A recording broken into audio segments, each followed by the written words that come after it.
إخواني الكرام، السلام عليكم ورحمة الله تعالى وبركاته. مرحبا بكم في قناتكم، قناة مملكة الطيور.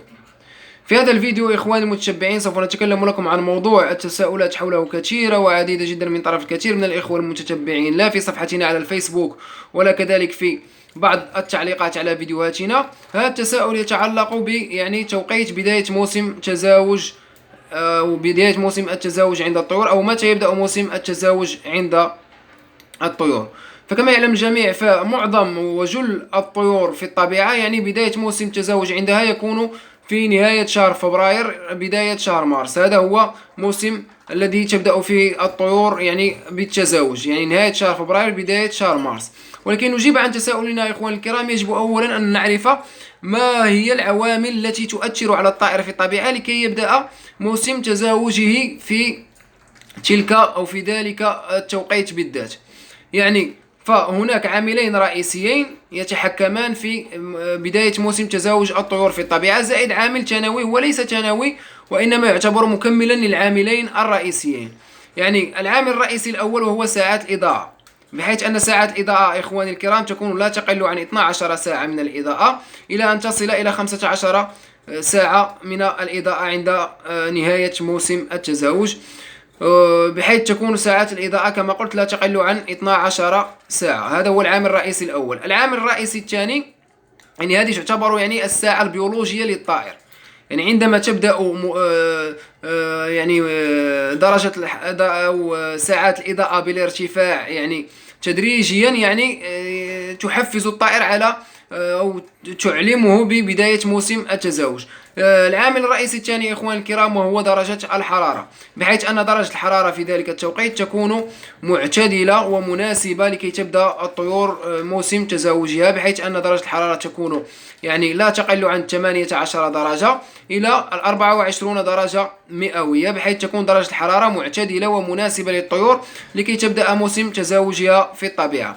زائد العامل المكمل الذي ذكرت إخواني الكرام وهو عامل التغذية، بحيث أن في ذلك التوقيت في نهاية شهر فبراير بداية شهر مارس تكون عدة نباتات والعديد من الأعشاب متوفرة في الطبيعة، وهذه الأعشاب تكون تحتوي على العديد من الفيتامينات والمكملات الغذائية التي تساعد الطائر أو تحفزه على بداية موسم تزاوجه، خصوصا تكون تحتوي على فيتامين هاء أو فيتامين أو باللغة الفرنسية، مثل نبات الحراق، نبات الحليبة، الكثير من النباتات والأعشاب التي تلعب كذلك دورا مهما في تحفيز الطيور على بداية موسم تزاوجها في الطبيعة.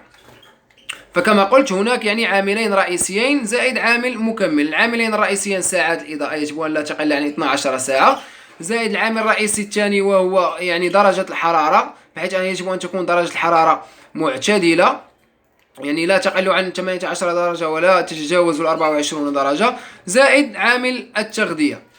فكل هذه العوامل تحفز الطائر لبداية موسم تزاوجه في الطبيعة. أما بالنسبة للمربين الذين يربون طيورهم في الأسر، فإذا توفرت هذه كل هذه العوامل التي ذكرت في غرفة إنتاجكم، فسوف يبدأ أوتوماتيكيا موسم تزاوج الطيور، وسوف ترسل إلى الطيور إشارات ببداية موسم تزاوج عندها، وبالتالي سوف تبدأ بتجهيز نفسها للتزاوج. موسم تزاوج يختلف من بلد لآخر على حسب الخصائص الجغرافية للبلد، وعلى حسب أيضا درجة الحرارة في البلد، بحيث أن كما هناك بعض الإخوان في الشرق الأوسط موسم التزاوج عندهم يبدأ عند نهاية شهر أكتوبر عفوا، لأن درجة الحرارة في تلك الظرفية تكون معتدلة ومناسبة لبداية موسم التزاوج، إلا أنهم يتحكمونهم في ساعات الإضاءة اللازمة، لأنهم لا يستطيعون يبدأوا موسم تزاوج في شهر مارس، لأن درجة الحرارة في الخليج العربي كبعض الدول كالمملكة العربية السعودية والإمارات المتحدة تكون درجة الحرارة في هذه البلدان مرتفعة بالنسبة للإخوان الذين لا يستعملون المكيفات. فكما قلت موسم التزاوج يختلف أو يختلف من بلد لآخر.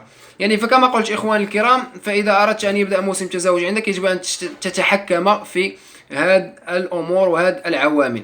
يعني فلمن يربي طيوره بشكل يعني طبيعي، يعني بدون التحكم وبدون التدخل والتحكم في ساعات الإضاءة ودرجة الحرارة، يعني وتقديم الأغذية التي تحفز على الإنتاج، موسم إنتاجه أو موسم تزاوج الطيور عنده سوف يبدأ كما في الطبيعة، يعني في نهاية شهر فبراير بداية شهر مارس. أما بالنسبة للإخوان الذين يريدون يعني التحكم في موسم التزاوج عندهم، فما عليهم إلا التحكم في هذه الأمور التي ذكرت وهذه العوامل التي تحفز الطائر أو التي يعني ترسل له إشارات ببداية موسم التزاوج.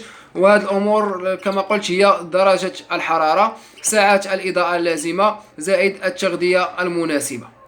المرجو أن يكون الفيديو قد نال إعجابكم إخوان المتشبعين. يعني اضغطوا على زر الإعجاب يعني لتشجيعنا على الاستمرار ولتشجيعنا على نشر المزيد من الفيديوهات. اشتركوا معنا في القناة لكي يصلكم كل جديد، والسلام عليكم ورحمة الله تعالى وبركاته.